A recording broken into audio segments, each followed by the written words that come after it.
Hi, my name is Kellen.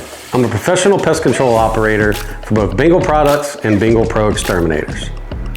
Today we're going to walk you through how to do DIY pest control using Bengal products.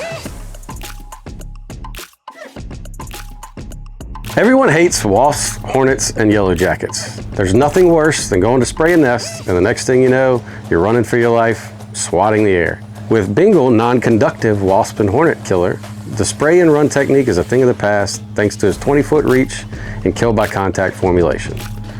Because it is petroleum based, you can use it near electrical equipment up to 38,800 volt dielectric strength. So all of those nests that form near your outlets, AC units, and lights can be treated.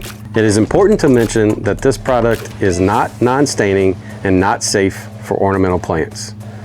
Because of the lower temperatures, the best time to treat the nest is to treat early in the morning or late in the afternoon when the stinging insects are less active, meaning they are more likely to be on the nest at those times. Shake the can, then from a safe distance, aim the nozzle at the nest and spray. You want to soak the nest while contacting as many insects as possible. And remember, be sure to wait 24 hours before removing the nest so insects returning will die as well. There you have it. Now you know how to do some DIY pest control with Bengal products.